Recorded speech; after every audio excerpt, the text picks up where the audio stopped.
So this week worked out perfectly. I've been on the road for most of the week. We had the Land Rover Discovery booked, so Andrea steps in up to the plate to drive this all week. Yeah, picked it up on Monday. All right, now the old LR4 is gone, the big boxy body on frame truck replaced by this. How do you like this compared to that? Well, I was never a big fan of the LR4, mostly because of the drive, that it felt really top heavy. I like something that handles a little bit better. Okay, so that was, as I mentioned, a body on frame truck. This one's substantially lighter, right? Yes, it's almost 1,000 pounds lighter, and boy, has that ever made a huge difference. Okay, so Land Rover, Range Rover, same family. They built the Range Rover Sport and the full-size Range Rover, and this is on the same platform, so you're getting a lot of that DNA in this product. So what do you think of the styling of this one?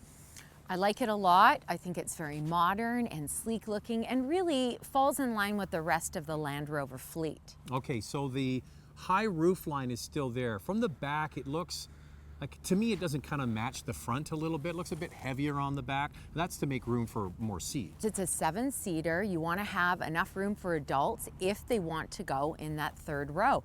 Hey, let's face it, our kids aren't tiny anymore. They're teenagers. And some kids are over 6 feet. So that's an option. Now, at the back, you get the tailgate. When you lift up the tailgate, there's a little lip that folds down. How did you like that? I was really impressed with it. Did a lot of grocery shopping, bags of equipment for the kids in the back. And one thing about such a large vehicle is when you go to remove things, sometimes everything falls out. It didn't happen. I like that. Now the other thing is, it's not on every trim. This top of the line Discovery comes with the air suspension. You can get it on the lower trims as an option. It can lower down if you want to load heavy objects in, big objects, and it lowers down when you step in and out up to 40 millimeters. I think that's great. There's a lot of people who are driving a bigger vehicle who are shorter. And I didn't have a problem getting in and out, but I can see why that would be a great option. All right, so the standard wheel is a 19-inch wheel. This one has the optional 20-inch wheel. The LED lights are not standard on the base model. They are on the other trims, but it is available as an option if you want to get it. So that's the Discovery on the outside. Inside, we'll check it out and take it for a ride. Okay, this is targeted at someone exactly like you. 2 kids, taking kids to activities, doing things. Does it do the job?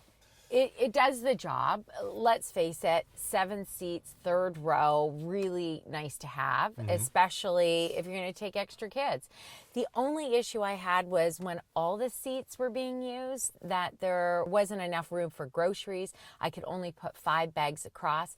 And if I'm taking a whole group of kids and I need room for sporting equipment, I don't have the space. Yeah, well, that's pretty common with vehicles in this class, that something's got to give. But there are other vehicles, like for example, we had the Atlas in the summer, and you actually had a lot of room. Not nearly as expensive as this, but more functional for a family. But this isn't all just about family, it's also about being, a prestige vehicle. Does it have any prestige on the inside? Yes, it does. What a big difference between this and the LR4.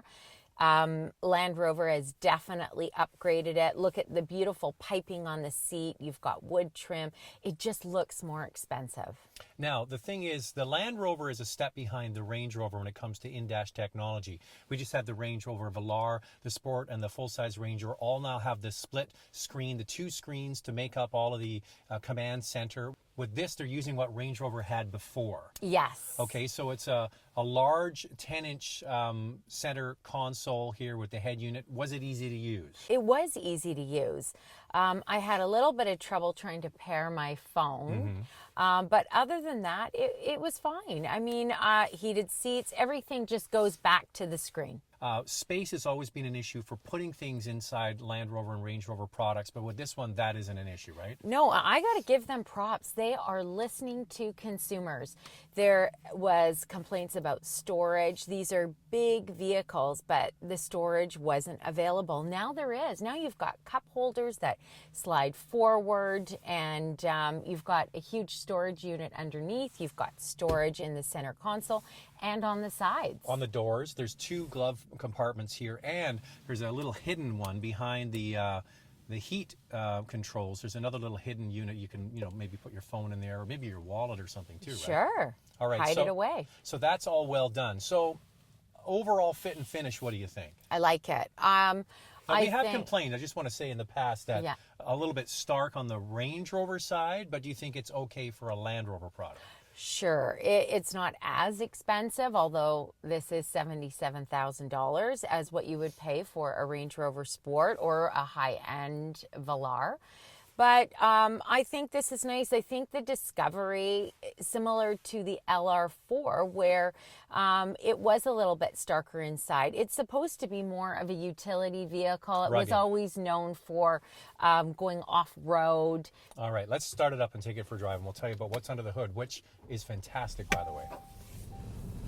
What's interesting is the Land Rover is the lower-end product. It's the parent company, but Range Rover is the top of range, right? Yes. But with the Velar recently, their base engine is a 4-cylinder diesel, but with the Land Rover, you get the 6-cylinder. Yes, and I think you need it with the Land Rover. I can't imagine driving a 4-cylinder with such a big vehicle. But the opposite is true with the gasoline. Yes. If you get the higher rated gasoline engine with the Velar, it's 380 horsepower, but with the Range Rover, it's only 340. I don't understand their product planning. Yeah, I don't get that either, and I would assume if it's a smaller engine in with the gas, that you're going to use more gas because you're going to work the engine more. Am I right? Yeah, well, it's the same size. It's just one is supercharged to a different level. It's tuned differently. It's Right. technical. Anyway, you give up 40 horsepower when you get the Discovery. So in my opinion, I think the one to get is this diesel, right? Oh, for sure. You know, one thing, the only complaint I had about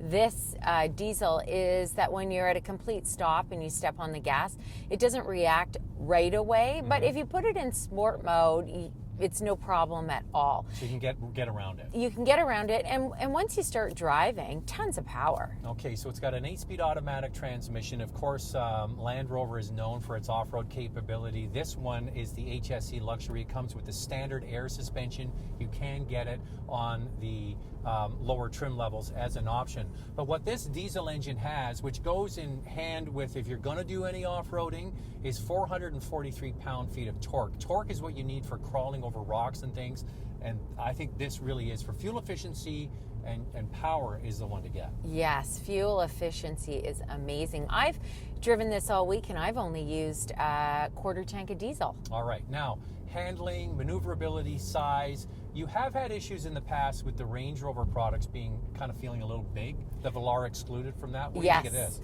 This was pretty easy to get around. It does have a wide turn ratio, but it's something you get used to, and moving in and out of traffic, changing lanes with the wide mirrors, side view mirrors, you see everything. There's no blind spot. Okay, but in comparison to the LR4, how does this drive? Oh, night and day. The LR4 is top heavy, and you can really, when you take a corner, it feels like the whole back end hasn't even taken the corner yet. This is so different.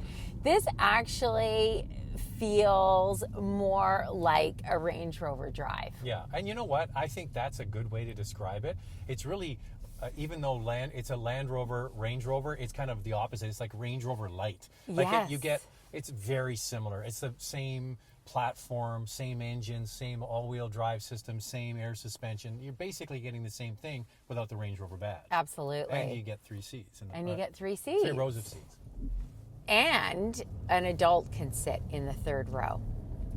So the price of this product starts around $64,000. If you get the HSE, it's right around $70,000, and this one is $77,000. Which one are you going to pick? I'm going to take the $77,000 one if I can afford it, and that's within my budget, only because you get so much more. Not only am I getting the diesel engine, but I'm getting this extra trim level, which feels more luxurious. You're also getting the air suspension. You're also getting the third row seats as standard equipment, and you're also getting everything else kind of thrown in as well. So, and the air suspension makes a big difference. You really don't feel every bump in the road. yeah, it is nice. Would you want one? Do you want one? I have to say, I am pleasantly surprised by the drive of this. Is it on the list? It's on the list. Okay. It's on the list. Do you really want one of these?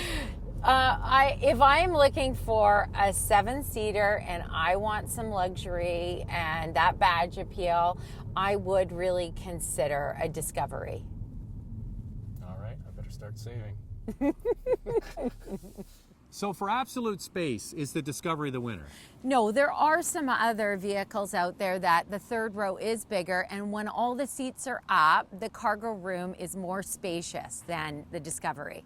So I think that as Land Rover does, people will continue to buy these vehicles. It's a 7-seater. I know some of our viewers complain about the quality issues with Land Rover products, but guess what? I read some comments where people say, I own a Range Rover, or I own a Discovery, or I own an LR4, and it makes me feel really good to sit in these vehicles and drive around. Makes you happy. Absolutely. You know, they look at quality scores and they look at satisfaction. And people that own Land Rover and Range Rovers, high satisfaction. Absolutely.